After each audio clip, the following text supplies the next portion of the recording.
Halo teman-teman semua, perkenalkan nama saya Denny dan selamat datang di Konten Resah. Konten ini saya buat sebagai jurnal pribadi saya untuk melatih saya berbicara di ruang publik.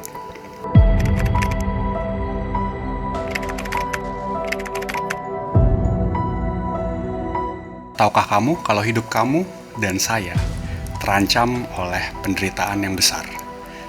Dan penderitaan besar tersebut 100% pasti terjadi di kehidupan setiap kita berdasarkan pendekatan ilmu statistika. Dan untuk membuat datanya menjadi lebih relevan terhadap kita yang menonton ini di Indonesia, setiap data yang ditampilkan di video ini akan diambil dari Badan Pusat Statistik Indonesia yang bisa kamu akses di bps.go.id. Contoh penderitaan pertama. Berdasarkan data tahun 2023, angka harapan hidup di Indonesia adalah 70,17 tahun untuk pria dan 73,40 tahun untuk wanita. Wanita sedikit lebih panjang. Dan kita tahu, kita semua pasti mati. Tapi yang jadi pertanyaan, mati dengan cara apa? Berdasarkan rata-rata kematian di 2 dekade terakhir, dari tahun 2001 ke 2021, ada 1,4 juta kematian per tahun.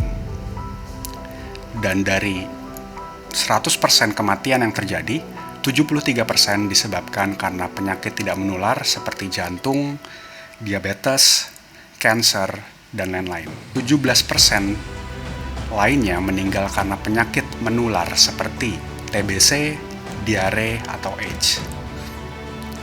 Dan 10% sisanya meninggal karena kecelakaan, seperti kecelakaan lalu lintas atau karena kekerasan.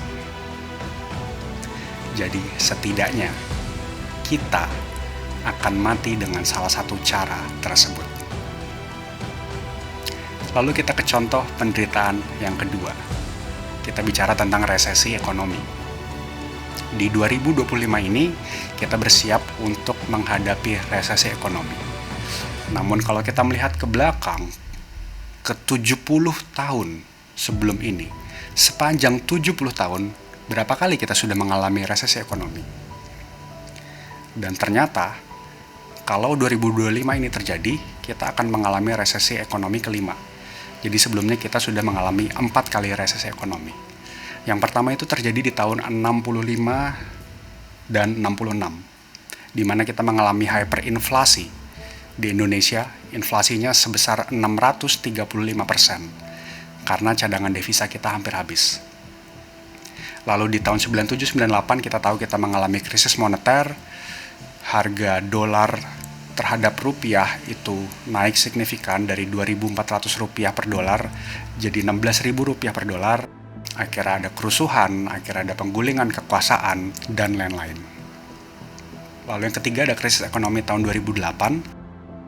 Saat itu industri properti di Amerika mengalami bubble, lalu diikuti dengan salah satu bank investasi, Lehman Brothers, bangkrut saat itu. Akhirnya terjadi efek domino, di mana Amerika menarik sebagian besar ekspor dan investasi di negara-negara lain, termasuk Indonesia, sehingga negara-negara tersebut mengalami perlambatan pertumbuhan ekonomi. Lalu yang keempat, kita baru saja alami ada krisis ekonomi karena COVID-19 yang terjadi di tahun 2020 dan 2021, di mana banyak PHK massal, perusahaan tutup, UMKM tutup, kita tidak boleh bekerja, di rumah saja, dan akhirnya tabungan habis untuk memenuhi kebutuhan sehari-hari. Dan saat itu ekonomi kita minus 2%.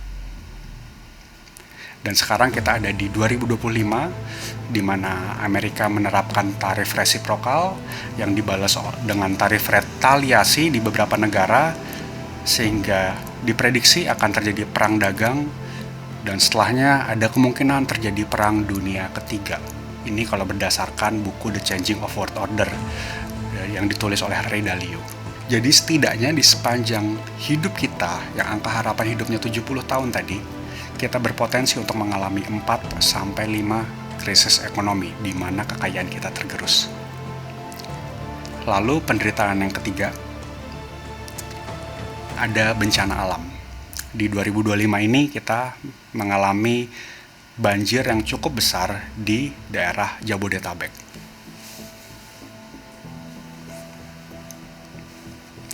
Menariknya kalau kita tarik data poin dari 70 tahun ke belakang, dari 38 provinsi di Indonesia, tidak ada satupun provinsi yang tidak terkena bencana alam. Dan setiap tahunnya setidaknya ada 3.000 bencana alam yang tercatat. Dan kalau di rata-rata berarti setiap provinsi kurang lebih ada hampir 100 bencana alam yang terjadi setiap tahun. Adapun proporsinya 38% karena banjir, 22% karena cuaca ekstrim, 14% karena tanah longsor, 8% karena gempa bumi, 7% karena kebakaran hutan, dan 5% karena letusan gunung berapi. Jadi tidak peduli dimanapun kita berada, selama kita berada di Indonesia, kita berpotensi untuk mengalami bencana alam setiap tahun. Jadi secara statistik, tidak peduli kondisi kamu saat ini, baik kamu sehat atau sakit, kamu kaya atau miskin, kamu bahagia atau menderita, kamu akan mengalami penderitaan yang besar berdasarkan contoh-contoh tadi. 100% kamu akan mati dengan cara yang tidak menyenangkan, tadi jantung, stroke, diabetes, kanker, kecelakaan, kekerasan, bisa instan, bisa kronis puluhan tahun. 400% kamu akan mengalami krisis ekonomi sepanjang hidupmu. Itu berarti setidaknya kamu mengalami 4 kali krisis ekonomi. Dan 100% kamu akan mengalami bencana alam di tempat tinggal kamu saat ini. Setidaknya 1 kali seumur hidup. Ya, atau 5 tahun sekali kalau kamu di Jakarta, atau 844 kali kalau kamu pindah-pindah di Jawa Barat. Dan di luar itu masih ada kemungkinan masalah lain seperti gangguan mental, hutang piutang, berkelahi dengan orang lain, kena tipu, dan lain sebagainya yang kita tidak hitung dengan pendekatan statistika tadi. Ditambah lagi, setiap manusia setidaknya punya 3-7 hubungan intimate dengan manusia lainnya. Ini berarti hubungan yang sangat dekat, baik itu dengan keluarga, dengan saudara, orang tua, pasangan, sahabat, dan lain sebagainya, yang pasti akan menderita juga, dan kamu perlu temani proses penderitaannya. Apalagi kalau hubungan semakin dekat, rasa penderitaan itu akan semakin dalam tanda kutip menular ke satu sama lain. Jadi kalau semua data tadi yang sederhana kita kompilasi di dalam 70 tahun hidup manusia, setidaknya setiap 10 sampai 18 tahun sekali, kamu akan mengalami cobaan yang besar dalam hidup. Kalau dengar hal tadi, beberapa orang mungkin berpikir pandangan tersebut seperti pandangan orang yang tidak punya Tuhan. Namun kalau kita tarik lagi ke ajaran agama yang ada di Indonesia, baik itu Kristen, Katolik, Islam, Hindu, Buddha, ataupun Konghucu, semua agama mengajarkan tentang konsep pencobaan. Ada motor lewat, kita tunggu sebentar. Oke, semua agama mengajarkan tentang konsep pencobaan, penderitaan, duka, dan lain-lain. Bahkan orang yang mengaku ateis pun menganggap penderitaan sebagai bagian dari realitas. Jadi sebagai manusia yang hidup dan diberikan akal, yang jadi pertanyaan adalah apakah kita sudah menggunakan akal tersebut dengan baik. Kenapa? Karena kalau kita lihat penderitaan-penderitaan yang tadi, sebenarnya beberapa di antaranya, atau sebagian besarnya, dampaknya itu masih bisa diantisipasi. Misalkan kematian, yes, kita pasti akan mati.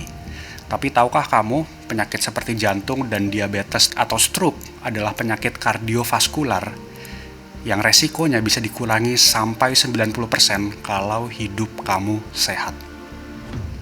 Jadi kalau kamu mengerti cara kerja badan kamu belajar dan kamu hidup bertanggung jawab, setidaknya resiko untuk kena penyakit tadi itu berkurang 90%. Dan katakanlah kamu sudah hidup dengan benar, tapi kamu tetap apes kena penyakit berat seperti kanker. Untungnya di zaman sekarang teknologi medis itu sudah jauh lebih maju. Namun, sebagai catatan, untuk bisa menikmati fasilitas tersebut, kamu butuh biaya. Baik kamu bayar asuransi atau kamu bayar dengan uang kamu sendiri. Jadi, dengan kamu punya pendapatan, penghasilan, atau kekayaan yang cukup, kamu bisa meminimalisir penderitaan karena penyakit tadi. Dan dengan kamu mengerti soal cara kerja tubuh kamu, dengan kamu bisa hidup sehat, berkomitmen hidup sehat, kamu bisa mengurangi resiko untuk terkena penyakit kardiovaskular atau penyakit menular lainnya. Soal krisis ekonomi yang terjadi 4 kali seumur hidup kalau kita lihat perkembangan sejarah. Krisis ekonomi ini bikin sebagian besar manusia hidupnya susah, tapi sebagian kecilnya itu tetap kaya atau bahkan jadi kaya yang sebelumnya tidak kaya. Kenapa bisa seperti itu? Ya karena berdasarkan hukum equilibrium atau hukum kekekalan energi, kalau ada satu tempat yang minus, akan ada tempat lainnya yang positif. Lalu gimana kamu bisa jadi bagian yang positif tadi?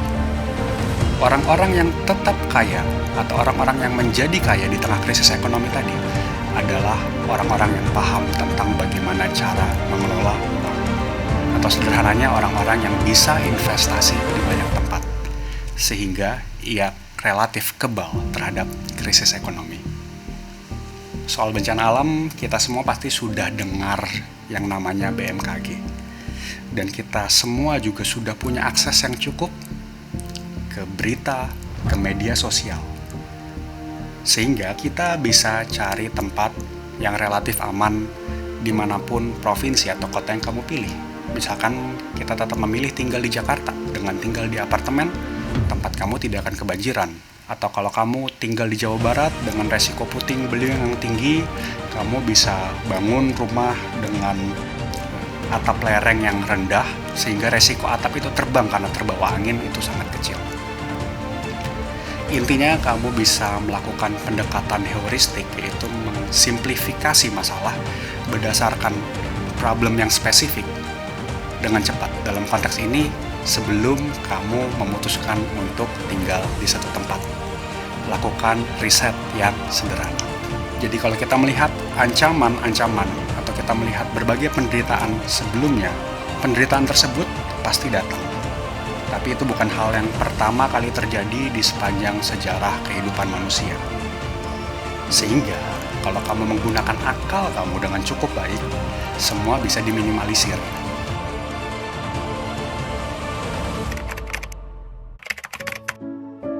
Minggu lalu saya operasi di salah satu rumah sakit di Jakarta, rawat inap 4 hari 3 malam. Saya operasi functional endoscopy sinus surgery, pengangkatan polip hidung. Biaya operasinya ratusan juta saat itu, dan sebagian di cover asuransi, dan sebagian kecil saya bayar sendiri, sekitar puluhan juta. Saat itu kaget, saat itu saya juga berdiskusi dulu dengan istri, tapi akhirnya kita tetap melakukannya, sehingga sekarang saya bisa di sini dengan nyaman. Dan uang yang terpakai saat itu pun adalah uang yang memang dialokasikan untuk kebutuhan seperti itu. Walaupun saat dipakai itu rasanya tidak enak, tapi pada akhirnya itu adalah resiko yang sebelumnya sudah diantisipasi.